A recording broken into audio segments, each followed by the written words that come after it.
আসসালামু আলাইকুম। আমি barrister Ayman Rahman Khan, advocate, Bangladesh supreme court. পারিবারিক আইনে প্র্যাকটিসরত একজন আইনজীবী হিসাবে আমি অত্যন্ত আনন্দ এবং উৎসাহের সাথে জানাচ্ছি যে ডক্টর ইউনূস সাহেবের সরকার দেশের প্রচলিত মুসলিম বিবাহ ও তালাক নিবন্ধন ও তথ্য সংরক্ষণ প্রক্রিয়া এখন থেকে সম্পূর্ণ অনলাইনের মাধ্যমে পরিচালনা করার ঘোষণা প্রদান করেছেন। বিগত 24 মার্চ 2025 আইন মন্ত্রণালয়ের একটি প্রজ্ঞাপনের মাধ্যমে 2009 সালের যে মুসলিম বিবাহ ও তালাক নিবন্ধনের যে বিধিমালা আছে সেই বিধিমালাতে কিছু গুরুত্বপূর্ণ ও যুগোপযোগী সংশোধন এনে একটি নতুন অধ্যায়ের সূচনা করেছেন ডক্টর ইউনূস সাহেবের সরকার। আজকের ভিডিওতে আমি এই নতুন সংশোধন নিয়ে বিস্তারিত আলোচনা করব, যাতে আমার সম্মানিত আইনজীবী এবং সম্মানিত নিকা রেজিস্ট্রার ভাইগণ একই সাথে উপকৃত হন।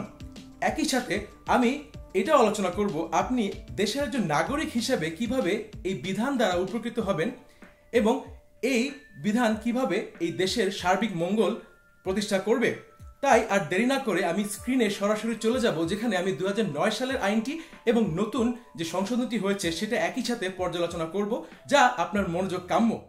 আমাদের সামনে আছে এখন এপ্রিল 7, 2025 এই বাংলাদেশের গ্যাজেটটা। এই গ্যাজেটে 24 মার্চে আইন, বিচার ও সংসদ বিষয়ক মন্ত্রণালয়ের একটি প্রজ্ঞাপন আছে, যেখানে 2009 সালের মুসলিম বিবাহ ও তালাক নিবন্ধনের যে বিধিমালা আছে সেখানে সংশোধন করা হয়েছে। প্রথম সংশোধনটি হচ্ছে এই 2009 সালের বিধিমালাতে যে বিধি 21 আছে, এর 21-এর উপবিধি 4 কর পরে নতুন উপবিধি 4 খ সন্নিবেশিত হবে। 4 খতে কি বলা আছে? 4 খতে বলা আছে অনলাইন নিবন্ধনের ক্ষেত্রে ডিজিটাল মাধ্যমে বা সরকার কর্তৃক নির্ধারিত পদ্ধতি ফি পরিশোধ করা যাইবে। আমরা এখন দেখব বিধি 21-এর উপবিধি 4 কতে কি বলা আছে। 2009 সালের বিধিমালার উপবিধি 21-এর 4 কতে কি বলা আছে তার জন্য আমাদের এই 2009 সালের যে বিধিমালার 2011 সালের সংশোধনটি আছে সেখানে যেতে হবে। 21 বিধির 4 কতে বলা হয়েছে এই বিধির অধীনে যাবতীয় ফি নিকা রেজিস্ট্রারের নিকট পরিশোধ করিতে হইবে এবং বিবাহ নিবন্ধন সংক্রান্ত যাবতীয় ফি নিকা রেজিস্ট্রার কর্তৃক আদায়ের পর নিকা রেজিস্ট্রার বিবাহ নিবন্ধন সংশ্লিষ্ট পক্ষকে বিবাহ নিবন্ধন নিকানামা প্রদান করিবেন। ফিরে যাওয়া যাক 25 সালের সংশোধনে। এখানে 4 ক উপবিধিতে বলা হয়েছে অনলাইন নিবন্ধনের ক্ষেত্রে ডিজিটাল মাধ্যমে বা সরকার কর্তৃক নির্ধারিত পদ্ধতিতে ফি পরিশোধ করা যাইবে। পরবর্তী যে সংশোধনটি আছে তা হচ্ছে বিধি 21-এর পরে নিম্নরূপ বিধি 21 ক সন্নিবেশিত হবে, যেখানে বলা আছে নিকা ও তালাক নিবন্ধন পদ্ধতি। এখানে বলা আছে নিকা ও তালাক নিবন্ধন ম্যানুয়ালি বা অনলাইন পদ্ধতিতে সম্পাদন করা যাইবে।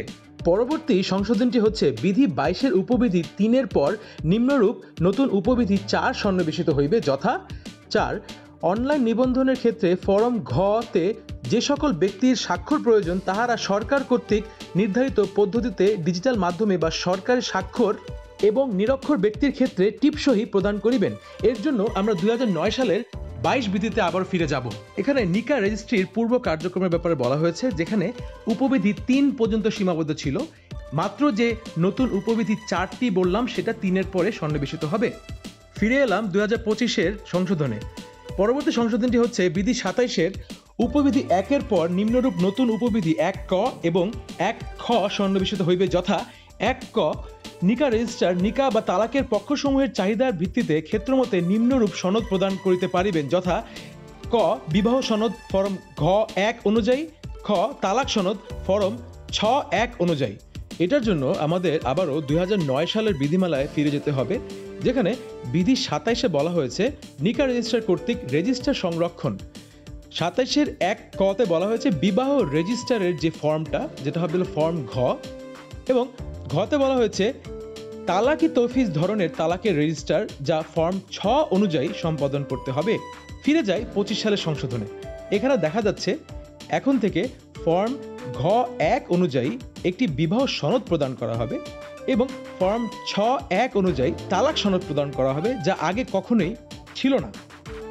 পরবর্তী যে সংশোধনটি আছে তা হচ্ছে এই বিধি 27-এর 1 খ, যেটা সন্নিবেশিত হবে, যেখানে বলা হয়েছে অনলাইন নিবন্ধনের ক্ষেত্রে সরকার কর্তৃক নির্দেশিত ওয়েবসাইটে ধাপে ধাপে নিবন্ধন প্রক্রিয়া সফলভাবে সম্পাদন হইলে উপবিধি 1-এর দফা ক, খ, গ ও ঘ এ বর্ণিত রেজিস্টার স্বয়ংক্রিয়ভাবে প্রস্তুত হইবে এবং এই ক্ষেত্রে নিকা রেজিস্ট্রারকে পুনরায় বর্ণিত রেজিস্টার সমূহ লিপিবদ্ধ করিতে হইবে না। পরবর্তী সংশোধনটি হচ্ছে 27 বিধির উপবিধি 2 এর উল্লেখিত করিবেন শব্দের পরে তবে অনলাইনে নিবন্ধনের ক্ষেত্রে দরখাস্ত রেজিস্টার সংরক্ষণ করিতে হইবে না, কমা ও শব্দসমূহ সংযোজিত হইবে। 2009 সালের যে 27 বিধির উপবিধি 2-তে এই যে রেজিস্টার সংরক্ষণ করিবেন দাড়ির পরেই এই যে নতুন কথাটা যেটা হচ্ছে তবে অনলাইন নিবন্ধনের ক্ষেত্রে দরখাস্ত রেজিস্টার সংরক্ষণ করিতে হইবে না, এই জিনিসটা অ্যাড হবে। এখন আমরা পরবর্তী সংশোধনে চলে যাচ্ছি। এখানে বলা হচ্ছে তফসিলের ফর্ম ঘয়। আচ্ছা, তফসিলের ফর্ম ঘতে যাব আমরা এখন। তফসিলের ফর্ম ঘতে কি আছে? এটা তফসিলের ফর্ম ক, ফর্ম খ, এই যে ফর্ম গ, এবার ফর্ম ঘ। এটা হচ্ছে বিবাহ নিবন্ধনের যে রেজিস্ট্রি বই, এই রেজিস্ট্রি বইয়ের যে ফরম্যাটটা যা পরবর্তীতে নিকা নামা হিসাবে সম্পাদন করা হয়। এই সংশোধনে বলা হয়েছে ক্রমিক নং 3-এর পরিবর্তে নিম্নরূপ ক্রমিক নং 3 প্রতিস্থাপিত হইবে। আচ্ছা, আমরা ক্রমিক নং 3-এ কি বলা আছে দেখব তফসিলে। হ্যাঁ, ক্রমিক নং 3-এ বরের বয়সের ব্যাপারে বলা আছে। নতুন সংশোধনে বলা হয়েছে জাতীয় পরিচয়পত্র অনুযায়ী অথবা জাতীয় পরিচয়পত্র না থাকিলে জন্ম নিবন্ধন সনদ, জুনিয়র স্কুল সার্টিফিকেট জেএসসি বা মাধ্যমিক স্কুল সার্টিফিকেট এসএসসি বা সমমানের পরীক্ষা সনদপত্র, মাতা পিতা বা আইনগত অভিভাবক প্রদত্ত বয়স সংক্রান্ত হলফনামা অনুযায়ী বরের বয়স ও জন্মের তারিখ। তো মূলত এই যে 3 নম্বরে যেটা আছে বরের বয়স, এই কথাটা বাদ হয়ে ওই বড় কথাটা এখানে উল্লেখ হবে, যা অনেক ভালো। কারণ নতুন যে সংশোধনের মাধ্যমে যে দাল্লিক প্রমাণের মাধ্যমে বয়সটা নির্ধারণ করা যাবে। পরবর্তী সংশোধন হচ্ছে ক্রমিক নং 5-এ উল্লেখিত কুমারী শব্দের পরিবর্তে অবিবাহিতা শব্দটি প্রতিস্থাপিত হইবে। এখানে দেখেন 5 নম্বর ক্লজে বলা আছে কন্যা কুমারী, বিধবা অথবা তালাকপ্রাপ্ত নারী কিনা, এই কুমারী শব্দটা বাদ যাবে এবং এখানে অবিবাহিতা এই শব্দটা আনা হবে। পরবর্তী সংশোধনটি হচ্ছে ক্রমিক নং 6-এর পরিবর্তে নতুন ক্রমিক নং 6 অ্যাড হবে। ক্রমিক নং 6-এ বলা হচ্ছে কন্যার বয়স, ওই একইভাবে বরের বয়সের মতনই একই কথা বলা হবে জাতীয় পরিচয়পত্র অনুযায়ী, বা জাতীয় পরিচয়পত্র না থাকলে জন্ম সনদ অথবা জেএসসি বা এসএসসি বা মাতা পিতার যে আইনগত যে একটি হলফনামা অনুযায়ী যে বয়সটা বলা হবে সেটা এখানে উল্লেখ করতে হবে। পরবর্তী যে সংশোধনটি আছে তা হচ্ছে ক্রমিক নং 6-এর পর নিম্নরূপ ক্রমিক নং 6 ক সন্নিবেশিত হবে। আচ্ছা, ক্রমিক নং 6 হচ্ছিল কন্যার বয়স। 6 কতে এখন থেকে প্রথমবারের মতো বর ও কনের পাসপোর্ট সাইজ ছবি এখানে সন্নিবেশ করতে হবে। যখন রেজিস্টার বইতে দুজনেরই তথ্য উল্লেখ করা হবে সেখানে কন্যার ছবি এবং বরের ছবি এখানে অ্যাড করতে হবে। পরবর্তী সংশোধনটি আমরা যাব, সেটা হচ্ছে ক্রমিক নং 11-তে উল্লেখিত 2 ... সংখ্যা বন্ধনী ও চিহ্নের পর উহার নিম্নে 3 ... বসাতে হবে। আচ্ছা, এখানে ক্রমিক নং 11 যেখানে বলা হচ্ছে বিবাহের সাক্ষীদের নাম, তাহাদের পিতা ও মাতাদের ও বাসস্থানের ঠিকানা। তো এতদিন 2 জন সাক্ষী ছিল, এখন আরো একজনকে অ্যাড করা হলো। আচ্ছা, ক্রমিক নং 12 পরিবর্তিতে নতুন ক্রমিক নং 12 প্রতিস্থাপিত হইবে যে তারিখে বিবাহ সম্পন্ন হইয়াছে ... আচ্ছা, কি আছে ক্রমিক নং 12-তে? যে তারিখে বিবাহের কথাবার্তা ঠিক হইয়াছিল সে তারিখ, এই কথাটা বাদ হয়ে ওই নতুন যে কথাটা যে তারিখে বিবাহ সম্পন্ন হইয়াছে এই কথাটা অ্যাড করতে হবে। পরবর্তী সংশোধন হচ্ছে ক্রমিক নং 13-র পরিবর্তে নতুন যে 13 প্রতিস্থাপিত হইবে, সেখানে বলা হচ্ছে দেনমোহরের পরিমাণ ... টাকা এবং ব্র্যাকেটে কথায় ... টাকা। আচ্ছা, এতদিন দেনমোহরের যে পরিমাণের কথা শুধুমাত্র এটা লেখা ছিল, বাট এখন টাকার কথাটা উল্লেখ করতে হবে এবং যে অক্ষরে টাকার কথাটা লিখতে হবে। পরবর্তী সংশোধন হচ্ছে ক্রমিক নং 14-র পরিবর্তে নিম্নরূপ ক্রমিক নং 14 প্রতিস্থাপিত হইবে। দেনমোহরের ফি পরিমাণ মুয়াজ্জল তলবি এত ... টাকা এবং কথাও তা লিখতে হবে এবং মুয়াজ্জল বিলম্বিত যেটা আছে সেটাও টাকার অর্থটা উল্লেখ করতে হবে এবং যে আক্ষরিক শব্দটা সেটা উল্লেখ করতে হবে।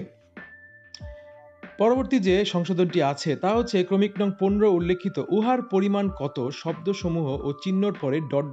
টাকা যে অঙ্কটা আছে টাকার অঙ্ক বসাতে হবে এবং ব্র্যাকেটে আক্ষরিক অর্থে সেই টাকার অঙ্কটা বসাতে হবে। সো এটা দেখতে পাচ্ছেন যে এখানে কতটা আছে, উহার পরিমাণ কত, এখানে ওই টাকার কথাটা এখানে অ্যাড হচ্ছে আর কি। পরবর্তী যে সংশোধনটি আছে তা হচ্ছে ক্রমিক নং 19 যেটা আছে সেটা এই নতুন সংশোধনের মাধ্যমে বিলুপ্ত করা হবে। ক্রমিক নং 19-এ বলা হয়েছে যে স্বামীর তালাক প্রদানের অধিকার কোনো প্রকারে খর্ব হইয়াছে কিনা, এই যে ক্লজটা, এটা এই নতুন সংশোধনের মাধ্যমে সম্পূর্ণভাবে বাতিল করা হলো। পরবর্তী সংশোধনটি হচ্ছে ক্রমিক নং 21-এর পরিবর্তে নিম্নরূপ ক্রমিক নং 21 প্রতিস্থাপিত হইবে, যথা বর বিবাহিত অবিবাহিত বিপত্নিক কিনা। এই যে আছে 21-এ কি অ্যাকচুয়ালি আছে আমরা দেখব। বরের স্ত্রী কোনো স্ত্রী বর্তমানে আছে কিনা এবং থাকিলে অন্য বিবাহে আবদ্ধ হইবার জন্য বর 1961 সালের মুসলিম পারিবারিক আইন অধ্যাদেশ মোতাবেক সালিসি কাউন্সিলের অনুমতি লইয়াছে কিনা। এই কথাটা বাদ হয়ে আসবে হচ্ছিল বর বিবাহিত অবিবাহিত বিপত্নিক অথবা তালাকপ্রাপ্ত পুরুষ কিনা, এই কথাটা। পরবর্তী সংশোধনটি হচ্ছে ক্রমিক নং 22-এ উল্লেখিত অন্য বিবাহে আবদ্ধ হইবার জন্য শব্দসমূহের পরিবর্তে বর বিবাহিত হইলে অন্য বিবাহে আবদ্ধ হইবার জন্য মুসলিম পারিবারিক আইন অধ্যাদেশ 1961 মোতাবেক সালিসি কাউন্সিলের অনুমতি লইয়াছে কিনা এবং লওয়া হইলে শব্দসমূহ ও সংখ্যা প্রতিস্থাপিত হইবে। 22 ক্লজে বলা হয়েছে অন্য বিবাহে আবদ্ধ হইবার জন্য সালিসি কাউন্সিলের নিকট হইতে বরের নিকট প্রেরিত অনুমতি পত্রের নাম্বার ও তারিখ, এটার বদলে এই নতুন কথাটায় যে মাত্র যেটা বললাম সেটা অ্যাড হবে। পরবর্তী যে সংশোধনটি আছে তা হচ্ছে ক্রমিক নং 25-এর পর উল্লেখিত বরের স্বাক্ষর ও কন্যার স্বাক্ষর শব্দসমূহের পরে উভয় ক্ষেত্রে ও টিপসহি শব্দসমূহ সংযোজিত হইবে। সুতরাং এই বরের স্বাক্ষর এবং কনের স্বাক্ষরের যে পার্টটা আছে সেখানে এখন থেকে টিপসহি উল্লেখ করতে হবে। পরবর্তী সংশোধনটি হচ্ছে ক্রমিক নং 25-এর পরে উল্লেখিত 2 সংখ্যার পরে 3 সংখ্যা অ্যাড করতে হবে। মানে এই যে বিবাহের সাক্ষীর যে স্বাক্ষর আছে 1 ও 2, 1 ও 2 এর পরে 3 সংখ্যাটা অ্যাড করতে হবে, মানে 3 জন সাক্ষীর স্বাক্ষর লাগবে এখন থেকে। এখন আমরা আসলাম এই নতুন সংশোধনের তফসিলে, যেখানে একটি ফর্ম এর ফরম্যাট দেওয়া হয়েছে। এটা হচ্ছে ফর্ম ঘ 1, যা পূর্ববর্তী ফর্ম ঘ সাথে একটি সাপ্লিমেন্টারি ফর্ম দেওয়া হচ্ছে। ফর্ম ঘ হচ্ছিল বিবাহ নিবন্ধনের রেজিস্ট্রি বইয়ের ফরম্যাট এবং ফর্ম ঘ 1 বা ফর্ম D1 হচ্ছে বিবাহ সনদের ফরম্যাট, যা ইতিপূর্বে দেশের বিবাহ ও তালাক সংক্রান্ত আইনে কোনো জায়গায় উল্লেখ ছিল না। নতুন যে ফরম্যাটটি আমরা এখন ভালোভাবে পর্যালোচনা করব, এখানে দেখা যাচ্ছে বাংলাদেশ সরকারের কথা উল্লেখ আছে এবং নিচে লেখা আছে নিকা রেজিস্ট্রারের কার্যালয়, অধিক্ষেত্রের ব্যাপারে বলা আছে এবং ঠিকানা বলা আছে। বিবাহ সনদ যে কথাটি সম্পূর্ণ বড়ভাবে এখানে লেখা আছে এবং দুই পাশে আলাদা কলামে বর এবং কনের যে তথ্যগুলো আছে তা উল্লেখ করা আছে। এই সনদটি বাংলা এবং ইংরেজি উভয় ভাষায় একই সাথে সম্পাদন করা হবে, যা বিদেশগামী ব্যক্তিদের জন্য অনেক উপকার হবে। দেখতে পাচ্ছেন 2 কলামেই বর এবং কনের কথাবার্তা উল্লেখ আছে এবং পরবর্তীতে বিবাহ সম্পাদনের তারিখ, বিবাহ নিবন্ধনের তারিখ, নিবন্ধন নাম্বার, বহি নাম্বার যেগুলো নর্মালি লেখা থাকতো সেগুলা ইংরেজি এবং বাংলায় সম্পাদন করা যাবে।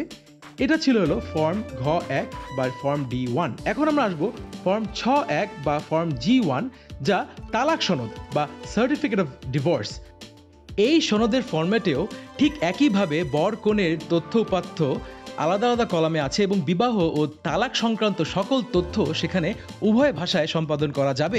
এই দুটি ফর্মের মাধ্যমে বাংলাদেশে প্রথমবারের মতো আইনগতভাবে এই বিবাহ ও তালাক সনদের স্বীকৃতি প্রদান করা হলো।